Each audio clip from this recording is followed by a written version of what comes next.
What up, YouTubers? This is your girl Nick coming to you, giving you an update. I apologize, it has been quite a while since I made a video. I just looked it up. My last video was August 18th, and today is October 7th. So it's been almost 2 months since my last video. I apologize. Things have been really hectic and crazy, and my music is playing in the background. Things have been really hectic and crazy. I'm back at work full time now, Monday through Thursday, and I work in a far office. So I have no time to make videos when I get home. And then I'm off on Thursday, Fridays, Saturdays. Excuse me, I'm off on Fridays, Saturdays, Sundays. But then that's when I do everything in the house. You know, I'm cleaning, I'm doing my errands, I'm paying bills, I'm um, going to doctor's appointments. I'm setting up for the next week. So life has been really crazy. I don't know if I'm going to keep doing these videos just because it's getting really hard to keep them up consistently with working full time. I'm going to try. If you guys really like my videos, I'm going to, let me know and I'll try to make these more regularly. But if you guys are like, she's kind of repeating herself, not really saying anything new, then, maybe I'll stop making the videos. I forgot to count how many weeks I've been doing Vyvanse. Sorry, you guys. Let me figure that out really fast. 35, 36, 37, 38, 39, 40. So I have been on Vyvanse for 41 weeks. It's getting close to a year since I started the Vyvanse. Things are going pretty good. Kind of still the same thing. So the Vyvanse, I had an appointment with a new doctor recently, and she asked me about the binge eating and about if the Vyvanse helps. And I told her that yes, the Vyvanse does help. It makes the obsessive thoughts about food and the worrying about what am I going to eat? Am I going to binge this time? Am I not going to binge? How am I going to stop myself from binging? Those obsessive thoughts about food and about binging.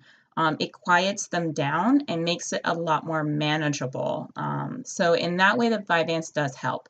It also curbs my appetite, usually in the morning, although lately this week, well, it's Shark Week, so I always have more hunger when it's Shark Week. But usually I don't eat breakfast because I take the medicine and I really have no desire to eat in the morning. Sometimes I don't want to even eat when it's lunchtime. Usually by 2 o'clock, I'm hungry. 1 o'clock, 2 o'clock, I'm hungry, and I'll eat then. Unless it's a work day, then I have to eat during my lunch period, which is usually from 12 to 1 is my lunch period. Although this week I've been eating some breakfast and then skipping lunch and then eating dinner. I've been trying to really focus on the behavioral aspects of the binge eating, trying to use distraction when I'm feeling anxious and wanting to binge or overeat.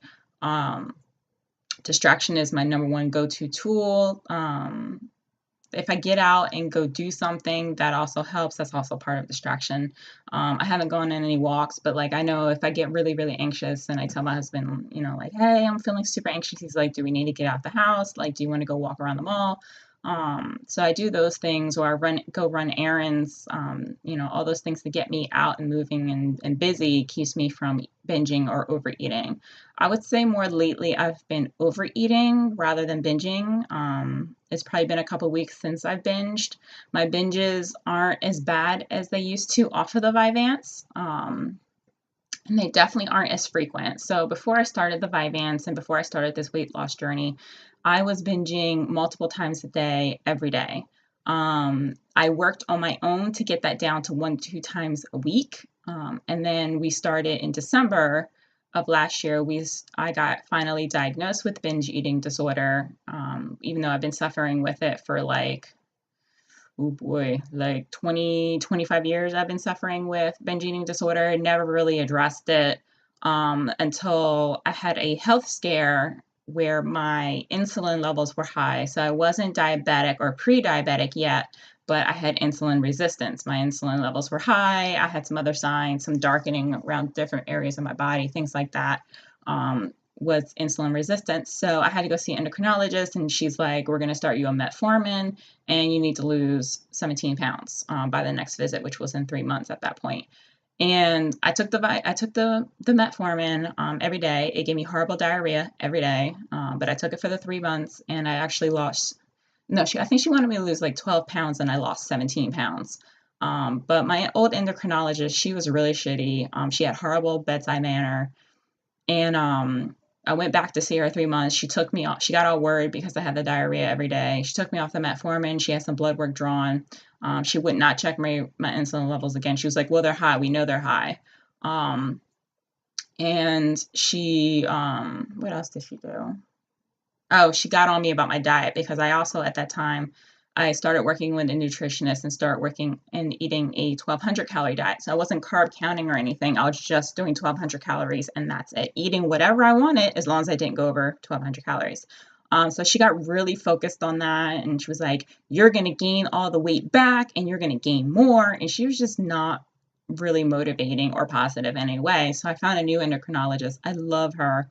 Um, she did some more blood work. She did a glucose tolerance test. That was normal. Um, and then, I saw her another couple of months later. She didn't want to recheck my insulin levels either, but she knew I was really worried about diabetes because diabetes runs very heavy in my family, especially on my mother's side. Literally, like everybody is diabetic. And I had insulin resistance. So because I was so worried, she was like, well, you can glucose test. You can test yourself. So I asked for a meter called the Freestyle Libre because it's a sensor, and I don't have it on right now or else I would show you. But it's a little round sensor about this big. It's supposed to go on the back of your arm, but I found it's just as accurate on the thigh, and the fleshy part of the outer thigh. It's just as accurate. And you wear each sensor. It's good for 10 days. And literally what you do is you have like the meter. This is my phone, obviously, but you have the meter. And when you want to test your sugars, you just wand it over the site, and it tells you your blood sugar. It also tells you how it's trending, if it's stable, if it's trending up, if it's trending down. And you can see over the last like 3 to 6 hours, I think it is, how it's been running. So it's been really cool. I'm not wearing it right now just because I want to give my skin a break because I have very sensitive skin, and there is an adhesive on it. And it's a little painful to get off because of my sensitive skin. So I'm giving my skin a break. So I don't know what my sugars are running, but they've always run pretty good. So I say all this to say that when I started this weight loss journey and starting the 1,200 calorie diet, that's when the binge eating really, really became a problem because now I was restricting the amount of food that I can eat, and I was focused on food and I was freaking out. There was a time, I think I told you guys this in a video before, we were at Christmas at my mom's house for Christmas dinner. Well, we had it on Christmas Eve, but Christmas dinner, and I literally was about to start crying because I put reasonable portions on my plate, but I was like freaking out. I'm like, I don't know the calorie count. I'm going to go over my calories. I just got really overwhelmed to the point where I was about to start crying. And my husband saw that, and he just took my plate away. He cut the portions in half because they were really big portions. They were pre-portioned, so there's nothing I could do about that. But my husband, took it away. I don't know what he did with the extra food, and then gave me my plate back, and it helped a lot. But I was freaking out a lot like that. So I decided to get the binge eating addressed. So I went to see a place in my area that all they do is eating disorders. So I went and saw them, talked to the counselor, talked to the nutritionist. They did diagnose me with binge eating disorder. So then I went back to my primary and talked to her about starting Vyvanse for the binge eating disorder. So in December of 2017, I started the Vyvanse. We started at 30 milligrams. And then I think after like 2 or 3 weeks, I went back to see her and we increased it to 50 milligrams. So I've been on 50 milligrams for most of this time. Like I said, it's been, I don't know, like 41 weeks, I think, that I've been on Vyvanse. And it's helped a lot. But I do have concerns. I don't want to be on Vyvanse forever. It is a stimulant. I do worry about long-term use with my heart, even though I don't have any heart conditions per se. I do have tachycardia, That has gotten a lot better since I lost weight. But it's still, my heart rate does still go up, but it goes up at not as high as it used to. It used to, I would walk a short distance and my heart rate would jump into the 160s. I essentially failed a stress test at the cardiologist. You had to hit a certain target rate, and you had to be on the treadmill for a minimum of 4 minutes. I hit that target rate way before the 4 minutes, but I had to stay on for 4 minutes. So my heart is healthy, it just beats faster. That being said, it has gotten better, but it's still an issue. So I do worry about being on the Vyvanse long term. I've always looked at the Vyvanse as kind of like a band-aid to help me through while I can focus on the behavioral aspect of the binge eating disorder and how to manage the disorder, with things like distraction or coloring or journaling, even though I don't like journaling, but my therapists always talk about journaling. I hate journaling. I guess these are my journals, these videos. So I've been focused on that. But my other concern is that my husband and I are going to be starting to try for a baby in the very near future. And I have to get off of all of my medicines, including the Vyvanse. So I don't know what's going to happen with my binge eating disorder and when I come off the Vyvanse. I do have to wean off. I tried to wean off months ago because I was curious, because I was doing really good with the binge eating, and I made the mistake of trying to wean off during Shark Week, which was not a good idea. And I started binging again, so I went back up to the 50 milligrams. So I have to wean off. I think I have to cut it down to 30 milligrams every day for like a week, and then every other day for like a week, and then be off of it. So I'm going to be doing that in the next couple months. But I'm nervous about what's going to happen with the binge eating disorder, once I'm off the Vyvanse. Am I going to be able to handle the cravings, the urges, and obsessive thoughts about binging? Am I going to be able to stay to a regimented diet and not overeat or binge? These are concerns of mine. And then once I'm pregnant, how am I going to manage the binge eating disorder? I hear and read these stories about people who are pregnant, and if they don't have like horrible morning sickness, they have, like ravenous appetites. How am I going to manage that having an eating disorder while pregnant? I don't know how I'm going to manage that. So my old therapist that I was seeing for the binge eating, I loved her, but she left the practice, and they tried to set me up with this other lady, and she no-showed on me. So I have another therapist that I see, but not for the binge eating. What I'm going to try to do is I've reached out to the place that diagnosed me originally, that's in this area. They don't take, well, no, they take insurance, but it's out of network benefits. They're not in network for any insurances. So I think what I have to do there, and I have to follow up with them, is I have to pay out of pocket and then submit for reimbursement to my insurance on the out-of-network benefits. And my out-of-network benefits are pretty decent. And I have two insurances now since I'm full-time at my job. I have it through my husband and through my job. So it should be, not that bad of a hit financially, but it's still a pain in the butt because you got to put up the money up front and then get reimbursed. But my plan is to go back there and start seeing the therapist specifically for the binge eating, for my eating disorder. Possibly see their nutritionist too. I might see their nutritionist as well, but definitely therapy to try to keep a handle on this, because I don't want things to go crazy out of hand once I'm off the Vyvanse and once I'm pregnant.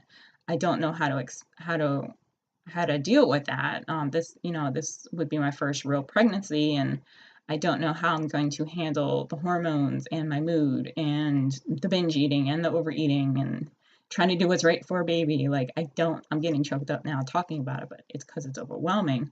But I don't know what I'm going to do. So I'm trying to build the best team that I can around me, so that I can have a healthy pregnancy and a healthy baby.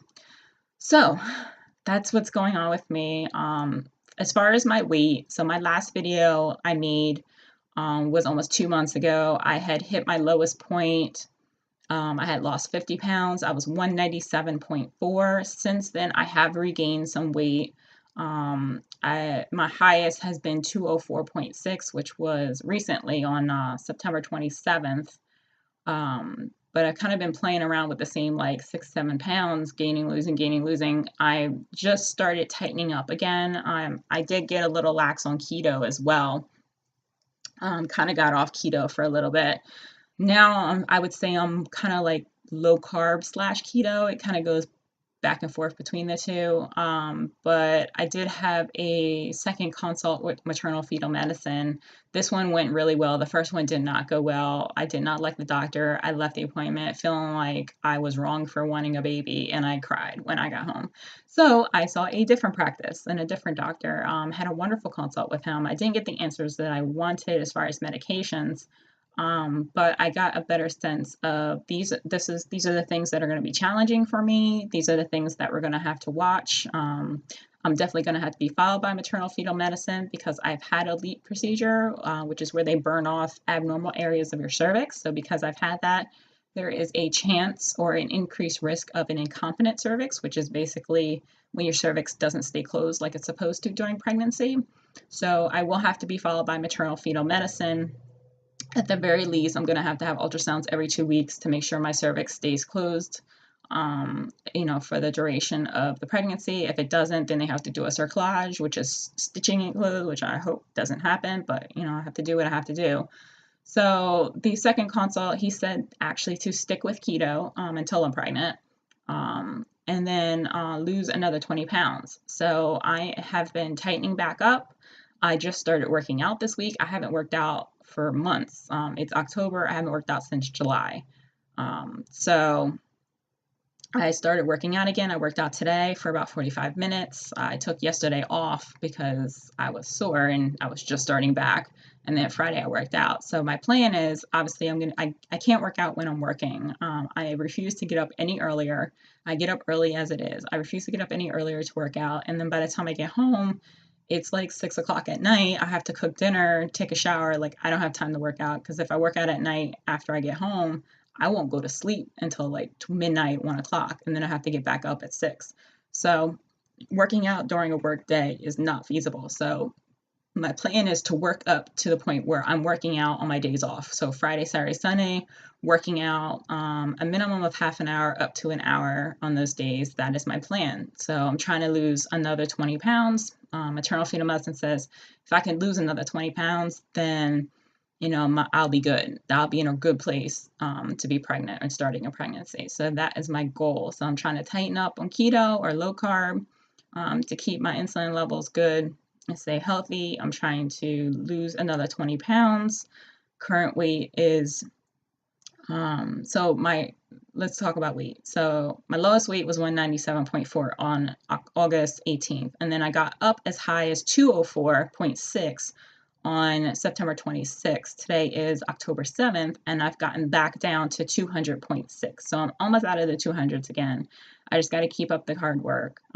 So that's what's going on with me. Again, I'm going to be trying to do these videos more often. It's really difficult. I'm sorry this one is so long. It's because I haven't made a video in a couple months. But let me know if you guys still want me to make these videos. If not, I'll stop. But if you guys, really want me to make these videos, I will try my hardest to keep making them.